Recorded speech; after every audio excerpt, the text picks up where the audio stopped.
कोलकाता से अगर आपको फ्लाइट मिलेगी तो वो डायरेक्ट फ्लाइट नहीं होगी। तो मारी स्टेट यूनिवर्सिटी का क्लिनिकल एक्सपोजर और सभी यूनिवर्सिटी के कंपैरिजन में बेटर। स्टूडेंट हॉल भरा हुआ है, बहुत सारे मेडिकल स्टूडेंट हैं और यूनिवर्सिटी के पास टीचर ही नहीं है, तो कैसे काम चलेगा। हेलो माय डियर स्टूडेंट, यदि आप भी ये नीट क्वालिफाई ढूंढ रहे हैं अपने सपनों की यूनिवर्सिटी, तो कंफ्यूजन को कहिएगा अलविदा, क्योंकि अपना यूनिवर्सिटी अब्रॉड आपके लिए लेकर आया है सेलेक्ट योर यूनिवर्सिटी सीरीज।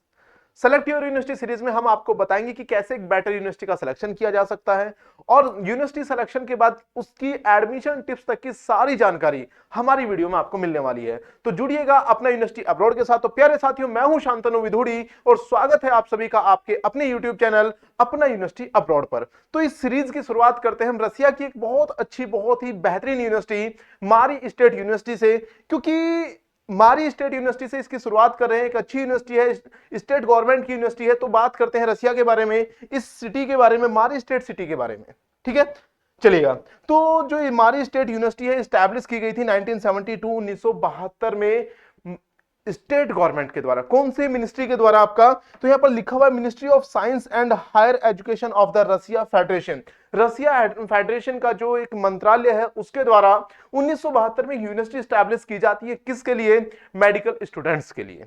ठीक है, अब उसके बाद कंडीशन क्या बनती है, जब ये यूनिवर्सिटी स्टैब्लिश की गई तो उसके बाद इसकी सारी जो टर्म्स हैं, सारी कंडीशंस हैं, उसको फॉलो किया गया। अब ये यूनिवर्सिटी आपकी एक बहुत अच्छी यूनिवर्सिटी बन चुकी है आपके लिए, जिससे आप अपनी जो अब्रॉड एजुकेशन की जर्नी है उसकी स्टार्ट करने के लिए इसको सेलेक्ट कर सकते हैं। क्यों सेलेक्ट कर सकते हैं, इसकी सारी फीचर्स मैं आज की वीडियो में बताने वाला हूं। तो वीडियो को शुरू से लास्ट तक जरूर देखिएगा और जुड़े रहिएगा अपना यूनिवर्सिटी अब्रॉड के साथ। ठीक है, चलिएगा आगे बढ़ते हैं, कैसे आप यहां तक पहुंच सकते हैं। तो यहां तक पहुंचने के लिए प्यारे बच्चों आप क्या कर सकते हैं, आप दिल्ली से फ्लाइट ले सकते हैं, क्योंकि रसिया आप ट्रेन से तो जाओगे नहीं, कैसे जाओगे, फ्लाइट से जाओगे।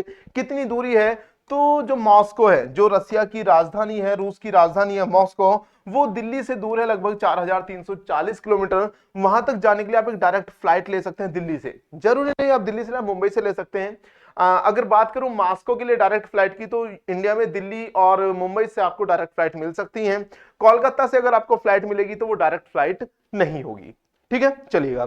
तो दिल्ली से आप डायरेक्ट फ्लाइट ले सकते हैं। उसके बाद जब आप मॉस्को पहुंच जाएंगे तो मॉस्को पहुंचने के बाद आपको डिस्टेंस और बच जाती है। कहां तक पहुंचने के लिए? मारी स्टेट तक पहुंचने के लिए एक डिस्टेंस बचती है आपको 824 किलोमीटर की। अब ये डिस्टेंस कवर करने के लिए आप फ्लाइट भी ले सकते हैं, ट्रेन भी ले सकते हैं और बस भी यूज कर सकते हैं। ठीक है, यानी कि वहां पर आपके सारे कन्वीनियंस अवेलेबल है। ठीक है, चलिएगा आगे बढ़ते हैं। अब यहां पर आप पहुंच चुके हैं तो सबसे पहले उस सिटी के बारे में जानिएगा। कौन सी सिटी के? योस्कर ओला सिटी। योस्कर ओला सिटी जो कैपिटल है किसकी? मारी स्टेट की कैपिटल है योस्कर ओला, और वहीं पर ये यूनिवर्सिटी है। अब ये योस्कर ओला जो सिटी है, इसके आसपास का एनवायरनमेंट कैसा है, इसके चारों तरफ कौन कौन से स्टूडेंट जो आपके सिटी हैं, क्योंकि माय डियर स्टूडेंट जब आप वहां पहुंचेंगे 6 साल आप वहां रहेंगे उस सिटी में, तो घूमने भी जाएंगे। कहाँ जाएंगे? आसपास का पता होना चाहिए कि कहाँ हम घूम सकते हैं, वहाँ का जो एनवायरनमेंट है वो कैसा है, वहाँ का जो लोग हैं उनका बिहेवियर कैसा है, कौन सा सिटी अच्छा है, उस सिटी में क्या क्या वहाँ पर जो पॉपुलर चीजें हैं। तो चलिएगा बात करते हैं इसके बारे में। यहाँ पर सबसे इंपॉर्टेंट चीज जो है वो है आपका वोल्गा रिवर। जो ये मारी स्टेट का सिटी है, कौन सा? योस्कर वाला सिटी है, ये आपका वोल्गा रिवर डिप्रेशन में बसा हुआ है। वोल्गा रिवर एक यूरोप की सबसे अच्छी नदियों में से एक फेमस नदी है और बड़ी चौड़ी नदी है। जल घनत्व की अगर बात करें, वाटर डेंसिटी की, तो बहुत अच्छे लेवल पे इसमें जल है, यानी कि कह भी सकते हैं कि यूरोप की सबसे ज्यादा जल घनत्व वाली नदी वोल्गा नदी है। ठीक है, तो उस वोल्गा डिप्रेशन में ये बसा हुआ है आपका योस्करोला सिटी। और योस्करोला सिटी यहां पर आपका एक चीज और दिखेगी, आपका ईस्टर्न लैंडस्केप। ईस्टर्न लैंडस्केप यानी कि एक बहुत बड़ा यहां पर आपको नेचुरल व्यू दिखेगा। तो अच्छा सिटी है, तो आप जा सकते हैं। अब इसके आसपास कौन से सिटी हैं, तो यहां पर इसके बराबर में पड़ता है आपका रोस्टोव सिटी। ठीक है, दूसरा आपका रूस का एक और बहुत ही फेमस सिटी है, कौन सा? आपका पिट्सबर्ग सिटी है और आपका पेर्म सिटी है। ठीक है, यहां पर आपकी पेर्म मेडिकल यूनिवर्सिटी भी है। ठीक है, तो आप इस यूनिवर्सिटी को सेलेक्ट कर सकते हैं क्योंकि यहां पर आपका काफी अच्छे नेचुरल व्यूज हैं, काफी अच्छा आसपास के सिटी हैं। चलिएगा मारी स्टेट के बारे में बात करते हैं, आपका योस्कर ओला के बारे में बात करते हैं। यहाँ का टेम्परेचर कैसा है? रूस एक नॉर्दर्न हेमिस्फीयर में बसा हुआ देश, और सिर्फ देश नहीं है, एक अपने आप में बहुत बड़ा एक एरिया है, एक बहुत बड़ा क्षेत्र इसने कैप्चर किया हुआ है। कैप्चर किया हुआ मतलब ये है कि आपका वर्ल्ड का सबसे बड़ा देश है क्षेत्रफल की दृष्टि से। दो बड़े महाद्वीप में बसा हुआ, एशिया में भी है और यूरोप में भी है। अब ऐसी कंडीशन में क्योंकि नॉर्दर्न हेमिस्फीयर में बसा हुआ है, आपके नॉर्थ पोल तक बसा हुआ है, तो यहां पर एक्सट्रीम कोल्ड पड़ सकता है। सभी जानते हैं कि रसिया में अगर जाना है तो आपको तैयार रहना होगा एक्सट्रीम कोल्ड के लिए। लेकिन अगर मैं आपको सजेस्ट कर रहा हूं मारी स्टेट यूनिवर्सिटी, तो उसका एक बड़ा रीजन ये भी है। क्या रीजन है? सबसे बड़ा रीजन ये है कि यहां पर जो आपका टेम्परेटिक कंडीशंस हैं वो as similar as to India है। जैसे आप भारत में देखते हैं, सर्दियों में ठंड पड़ती है, गर्मियों में गर्मी पड़ती है, बहुत ज्यादा एक्सट्रीम ठंड भी नहीं पड़ती है, बहुत ज्यादा एक्सट्रीम हॉट भी नहीं पड़ती है। सेम कंडीशन यहां है। यहां का जो एवरेज टेम्परेचर माना जाता है वो 18 से 20 डिग्री माना जाता है। ठीक है, 18 से 20 डिग्री टेम्परेचर में अब जब यहां पर सर्दियों का मौसम पड़ता है तो यहां पर जो टेम्परेचर जाता है -18 से 19 डिग्री तक जाता है, जिसे हम फ़ारेनहाइट में अगर कहें तो 0.4 से 2.4 डिग्री फ़ारेनहाइट तक जाता है। अब आप कहेंगे सर ये तो -18 से 19 डिग्री तो एक्सट्रीम कोल्ड होता है, बहुत ठंड होती है। तो बच्चा, इंडिया के भी कुछ रीजन ऐसे हैं जहां पर आपका -40 डिग्री तक जाता है। सियाचिन का नाम सुना होगा आपने। तो इससे घबराने वाली बात नहीं है, क्योंकि ये कुछ स्पेसिफिक रीजन है जहां पर हमारी स्टेट में इतनी ज्यादा ठंड पड़ जाती है, और ये बहुत लंबे टाइम तक भी नहीं पड़ती है। कुछ स्पेशल महीने, जैसे सिर्फ नवंबर में वहां पर सबसे ज्यादा ठंड पड़ती है। अगर बात करें हाईएस्ट टेम्परेचर वहां पर कितना जाता है, तो जो वहां पर हाईएस्ट टेम्परेचर है बहुत ज्यादा नहीं जाता, 34 से 36 डिग्री सेंटीग्रेड तक ही वहां पर हाईएस्ट टेम्परेचर जाता है। यानी कि ना तो बहुत ज्यादा ठंड है ना बहुत ज्यादा गर्मी है। एवरेज टेम्परेचर 18 से 20 डिग्री के आसपास वहां पर रहता है। कहां पर? मारी स्टेट में एक सिटी है योस्करोला, उसके चारों तरफ का पूरे मारी स्टेट का टेम्परेचर यह एवरेज टेम्परेचर है। बात करते हैं योस्करोला की या मारी स्टेट की जो पॉपुलेशन है। क्यों? क्योंकि पॉपुलेशन जानना बहुत जरूरी है। देखिएगा बच्चों, मैं यहां पर आपको बता देता हूं, किसी भी यूनिवर्सिटी को सेलेक्ट करने के लिए जो इंपॉर्टेंट फैक्टर है वो क्या है। जब आप मेडिकल के लिए जाते हैं, एमबीबीएस के लिए जाते हैं अब्रॉड के लिए, तो सबसे इंपॉर्टेंट चीज होती है उस यूनिवर्सिटी का क्लिनिकल एक्सपोजर कैसा है। अब क्लिनिकल एक्सपोजर किसी भी यूनिवर्सिटी का तब अच्छा हो सकता है जब वहां पर पॉपुलेशन हो। क्लिनिकल एक्सपोजर का सीधा मतलब होता है कि वहां पर आप केस स्टडी कैसे करोगे। लोग बीमार होंगे तो डॉक्टर को मिलेंगे ना। अब लोग बीमार तब होंगे जब वहां पर पॉपुलेशन ज्यादा होगी, जब लोग होंगे। क्योंकि रूस के बहुत सारे सिटी ऐसे हैं जहां पर लगभग आपकी 2-2 लाख की पॉपुलेशन है। अब जब 2 लाख लोग हैं कुल, और वहां पर ऑलरेडी पहले से लोग डॉक्टर भी हैं वहां पर और यूनिवर्सिटीज भी हैं, तो क्लिनिकल एक्सपोजर पर वहां पर निगेटिव इफेक्ट पड़ता है। लेकिन अगर मैं बात करता हूं मारी स्टेट के बारे में, तो मारी स्टेट की जो जनसंख्या वो काफी अच्छी खासी है। क्या है? काफी अच्छी खासी है। लगभग 6,70,300 के आसपास पीपल है। कितना? 6,70,000 के आसपास इसकी जनसंख्या है। अब बहुत बड़ा सिटी नहीं है, तो 6,70,000 एक अच्छी खासी जो पॉपुलेशन है, क्लिनिकल एक्सपोजर को देखते हुए काफी अच्छी मानी जाती है। ठीक है, तो यहाँ की पॉपुलेशन भी अच्छी है। दूसरा, अगर बात करते हैं यहाँ पर, जो मारी स्टेट जो है वो यूरोप और रशिया में स्थित है। क्या? यूरोप और रशिया दोनों जो आपके कॉन्टिनेंट है उनमें स्थित है। और यहाँ का जो एरिया है, क्या एरिया है, वो बहुत बड़ा नहीं है, तो पॉपुलेशन डेंसिटी यहां पर काफी अच्छी है, जिससे क्या है कि वहां पर आपको क्लिनिकल एक्सपोजर में अच्छे खासे केस स्टडी करने के लिए मिल सकते हैं। चीजें क्लियर हुई हैं? देखिएगा, इस वीडियो को मैंने पहले भी कहा था शुरू से लेकर लास्ट तक देखना है। क्यों देखना है? आपको वहां पर एडमिशन कैसे लेंगे, एसेंशियल डॉक्यूमेंट जो आपका क्राइटेरिया बनेगा वो कौन कौन से होंगे, आपका क्वालिफिकेशन जो होगा वो एलिजिबिलिटी क्राइटेरिया होगा वो क्या क्या बनेगा, जो ये यूनिवर्सिटी है ये आपका किन किन गाइडलाइंस को फॉलो करती है, सारी इस वीडियो में आपको नॉलेज मिलने वाली है, सारी जानकारी आपको इसमें मिलने वाली है। दूसरा, एक चीज मैं आपको यहां पर और क्लियर कर दूं, अगर आप किसी भी जानकारी को लेना चाहते हैं, कुछ भी आपको प्रॉब्लम है, कुछ भी कंफ्यूजन है, तो स्क्रीन पर आपको नंबर दिख रहे होंगे, उन नंबर पर आप कॉल कर सकते हैं। हमारी वेबसाइट है apnauniversityabroad.com, आप हमारी वेबसाइट पर भी जाकर देख सकते हैं, चीजें आपको सारी मिल जाएंगी। किसी भी असिस्टेंस के लिए, किसी भी आपकी हेल्प के लिए अपना यूनिवर्सिटी की टीम हमेशा आपके लिए अवेलेबल है। तो आप कभी भी कॉल कर सकते हैं, कभी भी आप हमारे साथ जुड़ सकते हैं, अपनी बातों को शेयर कर सकते हैं, अपने एक्सपीरियंस क्या है, आपके चैलेंजेस आप क्या क्या फेस कर रहे हैं, वो सारी चीजें आप हमारे साथ शेयर कर सकते हैं। चलिएगा आगे बढ़ते हैं, आगे बात करते हैं आपका क्लिनिकल एक्सपोजर। बात करते हैं क्लिनिकल एक्सपोजर की, तो सबसे पहले क्लिनिकल एक्सपोजर होता क्या है। क्लिनिकल एक्सपोजर मतलब आपको जो पेशेंट ट्रीटमेंट है उसको सीखना। कैसे सीखना? भाई आपके सीनियर डॉक्टर्स हैं, वो पेशेंट को ट्रीट कर रहे हैं, पेशेंट के साथ डील कर रहे हैं, बातचीत कर रहे हैं, वो जो आपकी मशीनरी है, भाई मेडिसिन के लिए बहुत सारी मशीनरी होती है, जो चेकअप के लिए बहुत सारी चीजों के लिए, जैसे आपका ईसीजी वगैरह की मशीन होती है, स्टेथोस्कोप होते हैं, बहुत सारी चीजें होती हैं। तो उन मशीनों को आप यूज करके सीखेंगे। किस पर यूज करेंगे? उन मशीनों को यूज करेंगे आप पेशेंट पर। तो क्लिनिकल एक्सपोजर का डायरेक्ट जो रिलेशन होता है, डायरेक्ट संबंध होता है नंबर ऑफ पेशेंट से। जैसे कि मैंने आपको अभी बताया था कि जो मारी स्टेट है, मारी स्टेट की पॉपुलेशन अच्छी खासी है, इसलिए यहां पर आपको क्लिनिकल एक्सपोजर अच्छा खासा मिल जाता है। क्यों? क्योंकि नंबर ऑफ पेशेंट ज्यादा है। क्या? नंबर ऑफ पेशेंट ज्यादा है, ज्यादा पेशेंट आएंगे तो ज्यादा केसेस आएंगे, डिफरेंट केसेस आएंगे। किसी को मलेरिया है, किसी को और कोई बीमारी है, किसी को हार्ट की प्रॉब्लम है, किसी को लंग्स की प्रॉब्लम है। तो जब नंबर ऑफ पेशेंट ज्यादा होगा तो नंबर ऑफ केसेस ज्यादा होंगे, वेरिएशन ज्यादा होंगे, तो आप वहां हर चीज को सीख सकते हैं। हर मशीनरी को यूज करना सीख सकते हैं, पेशेंट के साथ इंटरेक्शन करना सीख सकते हैं, पेशेंट को ट्रीट करना सीख सकते हैं। तो इस क्लिनिकल एक्सपोजर को हम डिवाइड कर सकते हैं 3 पार्ट में। सबसे पहले बात करते हैं आपका अर्ली एक्सपोजर की। किसकी बात करेंगे? आपका early exposure. Student gain hands on experience in a variety of medical cases. मैंने आपको बताया, देखिएगा, जैसे आपके बहुत सारे हॉस्पिटल इंडिया में होते हैं, गवर्नमेंट हॉस्पिटल भी होते हैं, प्राइवेट हॉस्पिटल भी होते हैं। जो गवर्नमेंट यूनिवर्सिटीज हैं उनके अंदर जैसे आपका एम्स है, ठीक है। एम्स के अंदर मान लिया सपोज कीजिएगा आपका एमबीबीएस के स्टूडेंट हैं, वो प्रैक्टिस करते हैं किसके साथ? सीनियर डॉक्टर के साथ।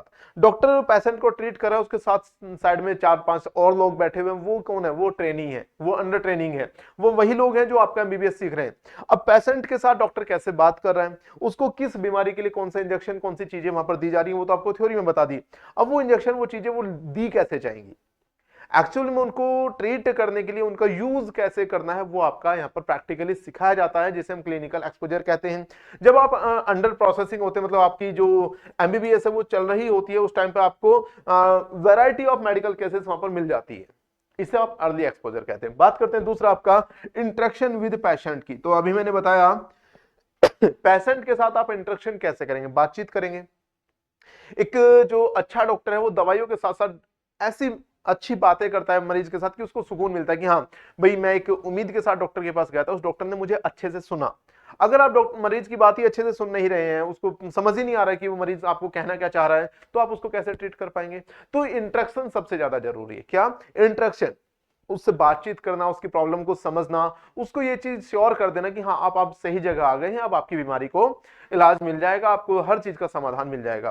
तो ये एक्सपोजर होता है। जैसे कि आपका अगर मैं बात करूं एजुकेशनल एक्सपोजर, जो आपका है, जो आपकी प्रॉब्लम्स हैं कि आप एडमिशन नहीं ले पा रहे हैं, अच्छी गाइडेंस नहीं मिल पा रही है, अच्छी यूनिवर्सिटी सेलेक्ट नहीं कर पा रहे हैं, तो इस चीज के लिए आप हमारे पास आ सकते हैं। बीमारी के लिए आप डॉक्टर के पास जाते हैं, अपनी एजुकेशनल चीजों के प्रॉब्लम के लिए आप अपने यूनिवर्सिटी के पास आ सकते हैं कि कैसे एक बेटर यूनिवर्सिटी आप अब्रॉड के लिए सेलेक्ट कर सकते हैं। सही है ना? सेम चीजें रिलेवेंट करेंगे। तो यहां पर आपको बेस्ट एक्सपीरियंस मिल जाएगा, आपको गाइडेंस मिल जाएगा एक्सपीरियंस प्रोफेशनल्स का। एक्सपीरियंस प्रोफेशनल्स आपके जो भी वहां पर टीचर्स होंगे, जो प्रोफेसर्स होंगे, वो अच्छे से आपको वहां पर बता देंगे कि मरीज के साथ, पेशेंट के साथ इंटरेक्शन कैसे करना है, जैसे वो लोग करते हैं ऑलरेडी। ठीक है ना? तो यहां पर एक बेटर एक्सपोजर आपको मिलता है। तीसरा हम बात करते हैं आपका exposure to global best product practices. Practice किसके साथ? आपका मेडिकल टेक्नोलॉजी। मेडिकल टेक्नोलॉजी मतलब आपकी बहुत सारी मशीनें यूज होती हैं। किसी की किडनी में प्रॉब्लम है, क्या? किसी की किडनी में प्रॉब्लम है तो उसको कैसे ट्रीट करना है। किसी के हार्ट में प्रॉब्लम है, किडनी में प्रॉब्लम, आप डायलिसिस करते हैं, हार्ट में प्रॉब्लम है तो आपको ईसीजी वगैरह करनी होती है। उन सारी मशीनों को आप ऑपरेट कैसे करेंगे? जो आपकी एडवांस मेडिकल टेक्नोलॉजी होती है उसके साथ आपको फेमिलियर बना दिया जाएगा, उसको यूज करना आपको सिखा दिया जाएगा। उसके साथ आप बहुत अच्छे तरीके से उन सारी चीजों को, सारी टेक्नोलॉजी को आप अच्छे से डील कर सकते हैं, उन्हें अच्छे से यूज कर सकते हैं। ये चीजें आपको कब आती है? जब आप क्लिनिकल एक्सपोजर किसी भी यूनिवर्सिटी का अच्छा उसमें आप एडमिशन लेते हैं। तो मारी स्टेट यूनिवर्सिटी का क्लिनिकल एक्सपोजर और सभी यूनिवर्सिटी के कंपैरिजन में बेटर है। मैं बेस्ट नहीं कह रहा हूं, बेटर है, यानी कि इससे बेटर भी और हैं, बट मैरी स्टेट यूनिवर्सिटी का भी काफी अच्छा जो आपका क्लिनिकल एक्सपोजर है। चलिएगा आगे बात करते हैं इस यूनिवर्सिटी के बारे में। तो परफॉर्मेंस इन एफएमजी है, रैंकिंग है, इसकी रैंकिंग क्या है, इनटेक कैसे होता है। तो सबसे पहले बात करते हैं एफएमजी के बारे में। एफएमजी क्या? Foreign medical graduate entrance exam. जो बच्चे इंडिया में हैं, आप इंडिया में नीट दिया, नीट के बाद आपने एमबीबीएस किया, आप डॉक्टर बन गए। बट अगर आप विदेश से आते हैं, कहां से? विदेश से, अब्रॉड से अगर आप एमबीबीएस करके आते हैं, चाहे आप रसिया से आए, चाहे आप किर्गिस्तान से आए, चाहे आप कजाकिस्तान से, कहीं से भी आप एमबीबीएस करके आ रहे हैं, आपको इंडिया में आके एक एग्जाम देना होगा। अगर आप वो एग्जाम पास नहीं करते हैं तो आप इंडिया में आकर प्रैक्टिस नहीं कर पाएंगे। ठीक है? तो यहां पर आपके लिए एक चैलेंज बन जाता है उस यूनिवर्सिटी को सिलेक्ट करना जिस यूनिवर्सिटी से वापस आने के बाद आपको एफएमजी क्रैक करना इजी हो जाए। क्यों? देखिएगा, जब आप नीट की तैयारी कर रहे थे, जब आपने 12th के साथ साथ नीट की तैयारी स्टार्ट की थी, आपने कोचिंग सेलेक्ट किया था। कौन सा कोचिंग सेलेक्ट किया था? वो इंस्टीट्यूट आपने सेलेक्ट किया था जहां का बच्चों का नीट के एग्जाम में पासिंग परसेंटेज ज्यादा हो। आपको पता है भाई, इस एक्स कोचिंग से लास्ट ईयर इतने मेरे दोस्तों ने सिलेक्शन लिया है, या इतने बच्चों का नीट क्वालिफाई हुआ है, इतने बच्चों ने वहां पर अच्छा स्कोर किया है, तो आप उस इंस्टीट्यूट को सिलेक्ट करते हैं ना। सेम चीज आपका एफएमजी के लिए बनती है, उस यूनिवर्सिटी को सिलेक्ट कीजिएगा जिस यूनिवर्सिटी का जो एफएमजी पासिंग रेट अच्छा खासा हो, ठीक है, ताकि वापस आके आपको एफएमजी एग्जाम जिसे अब नेक्स्ट 1 नेक्स्ट 2 कर दिया गया है उसे पास करना आपके लिए इजी हो जाए। तो अगर मैं बात करता हूं मारी स्टेट यूनिवर्सिटी का जो लास्ट सर्वे था, उसमें आपका 20.96% बच्चों ने वहां पर आपका एफएमजी को पास किया है, तो अच्छा खासा लेवल है यहां पर। जैसे कि बैठे थे कितने बच्चे एग्जाम में? 520, और पास कितने हुए थे? 109 बच्चे, ठीक है। तो एफएमजी रेट इसका अच्छा खासा है, आप वहां से वापस आकर के इंडिया में एग्जाम पास कर सकते हैं। रैंकिंग की बात करें तो वर्ल्ड रैंकिंग इसकी 4079 है, ठीक है, 2022 के अकॉर्डिंग। अगर स्टेट की बात करें, जो मारी स्टेट में इसकी रैंक या रसिया में इसकी रैंक जो है वो 148 है, ठीक है, तो अच्छी खासी रैंक है, रैंकिंग भी ठीक है, एफएमजी रेट भी ठीक है। अब आप कहेंगे सर एडमिशन लेना है, तो बात करते हैं आपका एडमिशन इनटेक की। तो जो एडमिशन इनटेक स्टार्ट होता है वो स्टार्ट होता है आपका सितंबर से। कब से एडमिशन इनटेक जो जाएगा वो कब जाएगा बेटा? रशिया जो आपका द एडमिशन इनटेक फॉर मारी state university in Russia typically begins in September. September admission intake जाएगा, बट प्रोसेस कब से स्टार्ट होगी? प्रोसेस चलती है मार्च से जुलाई तक। कब तक प्रोसेस स्टार्ट होती है? द एप्लीकेशन प्रोसेस में start in March and continue until July. मार्च से जुलाई तक, इस बीच में आप कभी भी आप हमें कॉल कर सकते हैं, आप हमारी वेबसाइट पर जा सकते हैं, किसी भी तरह से आपको गाइडेंस की जरूरत है, कोई भी प्रॉब्लम है आपको डॉक्यूमेंट्स को लेकर के, किसी भी चीज को लेकर के, तो आप हमें कॉल कर सकते हैं, हमें आप वेबसाइट पर ढूंढ सकते हैं, कुछ भी आप कीजिएगा हमारे साथ आप जुड़ सकते हैं।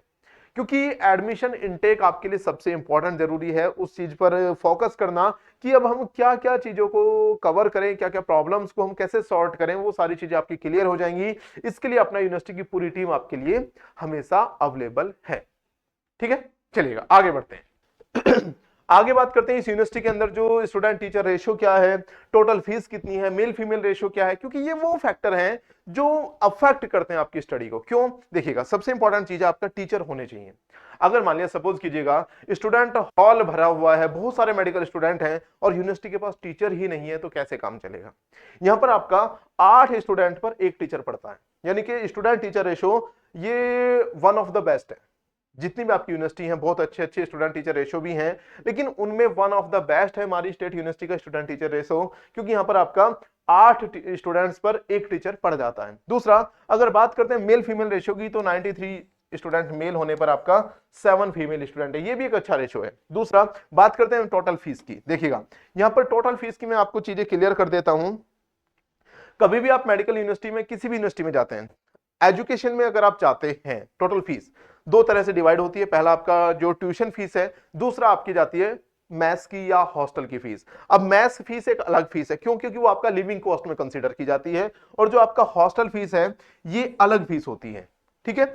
अब जो लिविंग कॉस्ट है वो अलग होगी इसमें, क्योंकि लिविंग कॉस्ट यहाँ पर अलग अलग फैक्टर होते हैं जो लिविंग कॉस्ट को आपका प्रभावित कर सकते हैं। कैसे भाई? बहुत सारे स्टूडेंट वेजिटेरियन होते हैं, तो वेजिटेरियन खाना अलग होता है, नॉन वेजिटेरियन अलग होता है, लिविंग स्टैंडर्ड सबके अलग अलग होते हैं, रहन सहन के तरीके आपका हाई स्टैंडर्ड है, मीडियम है, लो स्टैंडर्ड है, उन सभी चीजों को अगर आप कंसिडर करेंगे तो लिविंग कॉस्ट एक अलग निकल कर आती है। वो आपके अपने जो स्टैंडर्ड होते हैं उनके हिसाब से ज्यादा भी हो सकती है, बहुत महंगी भी हो सकती है, और बहुत ही नॉर्मल नॉमिनल भी हो सकती है, ठीक है।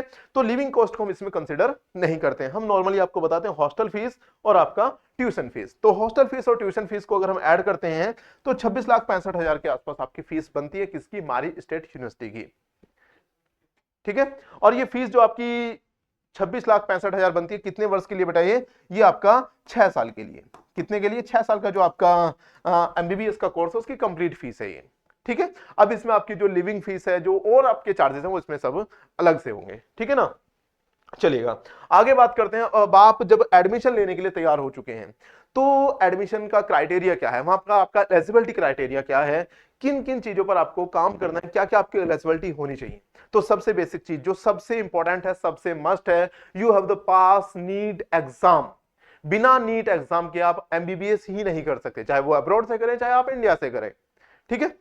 तो सबसे पहली चीज तो आपको नीट एग्जाम पास होना चाहिए। दूसरा, आपका नंबर आता है एकेडमिक्स का, एकेडमिक्स मतलब आपको 12th पास होना चाहिए। 12th पास आपको पीसीबी यानी कि बायोलॉजी ग्रुप से होना चाहिए, और इसमें आपकी जो एग्रीगेट मार्क्स परसेंटेज है कितना है वो आपका 12th बोर्ड में आपके 50% होने चाहिए। किसमें? 12th बोर्ड में आपके जो एग्जाम जो मार्क्स होने चाहिए वो 50% होने चाहिए। दूसरा, अब इंडिया में एक चीज हो रहा है, रिजर्वेशन। क्या है? रिजर्वेशन। रिजर्व कैटेगरी आती है, ओबीसी आती है, एससी एसटी आती है, और एक और चीज आती है आपका डिफरेंटली एबल्ड। क्या आते हैं? Differently abled. तो यहां पर कंडीशन अलग अलग है। जो 40% का क्राइटेरिया रखा गया है एससी एसटी और ओबीसी के लिए रखा गया है, और 45% का क्राइटेरिया रखा गया है आपका डिफरेंटली एबल्ड या पीडब्ल्यूडी जिन्हें बोला जाता है। ठीक है, तो 50% किसके लिए है? जनरल कैंडिडेट के लिए, और आपका जो 40% है वो आपका रिजर्व कैटेगरी के लिए है, और 45% है आपका पीडब्ल्यूडी या डिफरेंटली एबल्ड के लिए। इसके बाद एक और चीज यहां पर जो कंसिडर की जाती है आपका एज ग्रुप। आपकी एज कितनी होनी चाहिए? तो 17 ईयर टू 25 ईयर। 17 ईयर कब से काउंट की जाएगी? जिस भी पर्टिकुलर ईयर में आप एडमिशन लेना चाहते हैं उस ईयर के मार्च में। कब यहां पर आपका लिखा हुआ है, कब आपका ऑन और before March of the entrance year. Entrance year किसका? नीट का एंट्रेंस ईयर। किसका एंट्रेंस ईयर? नीट में आप जिस साल अप्लाई कर रहे हैं, जिस साल आप नीट में बैठ रहे हैं, उस साल के मार्च में आप 17 साल कंप्लीट कर चुके हो या 25 साल से ज्यादा ना रहे हो। दूसरी यहां पर जो लास्ट एज लिमिट है वो है आपका कितना? 25 ईयर। क्लियर है? देखिएगा बच्चों, एलिजिबिलिटी क्राइटेरिया किसी भी एजुकेशन क्वालिफिकेशन के सबसे जरूरी है। एडमिशन लेने से पहले आपको अपना एलिजिबिलिटी क्राइटेरिया चेक करना पड़ेगा। एलिजिबिलिटी क्राइटेरिया अपना चेक करने के लिए आप हमें कॉल कर सकते हैं, और हमारी वेबसाइट पर भी आप जा सकते हैं। उसमें फॉर्म आपको मिलेगा, उसे फिल करके आपको यह पता चल जाएगा कि आप एलिजिबल हैं या नहीं है। ठीक है, चलिएगा आगे बढ़ते हैं। आगे बात करते हैं आपको कौन कौन से डॉक्यूमेंट्स चाहिए होंगे। ठीक है, बहुत सारे बच्चे कहते हैं सर ये डॉक्यूमेंट्स की जगह ये डॉक्यूमेंट्स से चल जाएगा कि नहीं चलेगा, या मेरा ऐसा है, मेरा ये केस है। बहुत सारे स्पेशल केसेस आते हैं। तो अगर आपके साथ भी कोई स्पेशल केस है तो आप हमारी टीम के साथ कोऑर्डिनेट कर सकते हैं, आप कॉल कर सकते हैं। क्योंकि बहुत सारे बच्चे कहते हैं कि सर मेरे फादर वहां रहते हैं, तो अगर मुझे यूनिवर्सिटी से इन्विटेशन भी नहीं आए तो मैं जाके पढ़ाई कर सकता हूं कि नहीं कर सकता हूं। बहुत सारे स्पेशल केस बन जाते हैं, तो आप अपना केस हमारे साथ डिस्कस कर सकते हैं। आपको बेस्ट एडवाइस हमारी तरफ से मिलेगा, बेस्ट काउंसलिंग मिलेगा। देखिएगा, एडमिशन आपको लेना है, ठीक है, फीस आपको देनी है, आपको जाना है। आपका जो माइंड मेकअप है वो सबसे इंपॉर्टेंट चीज है, आपका माइंड मेकअप। बट आप अगर डिसीजन नहीं ले पा रहे हैं, आपको कुछ इश्यूज हैं, कुछ कंफ्यूजन है, तो पहली बात तो कंफ्यूजन तो इस वीडियो से आपके बहुत सारे क्लियर हो जाएंगे। उसके बाद भी आपको कुछ कंफ्यूजन है, कुछ डाउट्स हैं, कुछ स्पेशल केस आपके माइंड में आ रहे हैं, तो आप कॉल कीजिएगा। स्क्रीन पर आपको नंबर मिल रहा है, सारी चीजें मिल रही है, तो डेफिनेटली आपको कॉल कीजिएगा, और अपनी काउंसलिंग के लिए, अपनी चीजों को क्लियर करने के लिए, हर डाउट को क्लियर करने के लिए आप हमारी टीम के साथ बात कर सकते हैं। चलिए बात करते हैं डॉक्यूमेंट्स पर। तो सबसे पहले आपका बर्थ सर्टिफिकेट होना चाहिए, ओरिजिनल बर्थ सर्टिफिकेट यहां पर आपका होना चाहिए। आपकी 10th और 12th की जो मार्कशीट है, 10th भी और 12th भी, दोनों मार्कशीट आपको ओरिजिनल चाहिए होती हैं। और यहाँ पर आपका डॉक्यूमेंट्स का अपोस्टाइल किया जाता है। अपोस्टाइल मतलब जो आपका एजुकेशन मिनिस्ट्री है उसकी एक प्रोसेस होती है, उसको फॉलो किया जाता है। इन सारे प्रोसेस के लिए हम आपके साथ हमेशा जुड़े हुए हैं, आपकी सेवा के लिए, हम आपकी हेल्प करने के लिए, आपको असिस्ट करने के लिए, आपको गाइड करने के लिए हम हमेशा अवेलेबल हैं। ठीक है, दूसरा आपको पासपोर्ट चाहिए होता है, और पासपोर्ट में सबसे इंपॉर्टेंट चीज आप याद रखिएगा, जो पासपोर्ट है वो आपका 18 महीने, नेक्स्ट 18 महीने के लिए वैलिड होना चाहिए। यानी कि अगर आपने अभी आज की डेट में पासपोर्ट बनवाया है तो इसकी वैलिडिटी आपका होनी चाहिए अगले 18 महीने तक। ठीक है, चलिएगा इसके बाद बात करते हैं आपका इन्विटेशन लेटर की, जो सबसे इंपॉर्टेंट है। बिना इन्विटेशन लेटर के लिए आपका वीजा नहीं मिलेगा। क्यों? जब आप उस यूनिवर्सिटी में अप्लाई करेंगे, उस यूनिवर्सिटी के अकॉर्डिंग जो भी आपका क्राइटेरिया है, जो भी एलिजिबिलिटी उसकी जो फॉर्मेलिटीज हैं, जब आप उनको फुलफिल करेंगे तो यूनिवर्सिटी आपको इनवाइट करेगी। इंडिया में तो यह है कि आप नॉर्मल यूनिवर्सिटी में फॉर्म भरा, फॉर्म एक्सेप्ट हो गया, आप एडमिशन लेने के लिए चले गए, लेकिन वहां से आपको स्पेशल इनविटेशन लेटर आएगा कि हाँ आपका एलिजिबिलिटी क्राइटेरिया जो है वो फुलफिल हो चुका है, आप आइएगा एमबीबीएस करने के लिए हमारे साथ। यूनिवर्सिटी आपको भेजेगी इन्विटेशन लेटर, उस इन्विटेशन लेटर के बिहाफ पर आपका वीजा अप्लाई होगा, और वो वीजा एक्सेप्ट होने के बाद आप वहां जा सकते हैं। ठीक है, उसके बाद आता है आपका passport size photo. 6 passport size photo आपको चाहिए होंगे। और इसके बाद अगर आप जाते हैं कहां, रसिया या किसी भी कंट्री में, तो आपको एक तो कॉमन है मेडिकल सर्टिफिकेट। रसिया में एक स्पेशल केस है एचआईवी सर्टिफिकेट। क्या रशिया में स्पेशल केस क्या है आपका?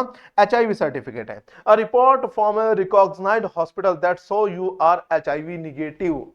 एक ऐसा नहीं कि आप किसी भी हॉस्पिटल से बनवा लेंगे, एक रेपुटेटेड और वेल ऑर्गेनाइज्ड हॉस्पिटल से आप एक अच्छा अपना सर्टिफिकेट बनवाएंगे। टेस्ट करवाना पड़ेगा, ऐसा नहीं सर्टिफिकेट ऐसे ही बन जाएगा, टेस्ट करवाना पड़ेगा। यू आर एचआईवी पॉजिटिव और निगेटिव।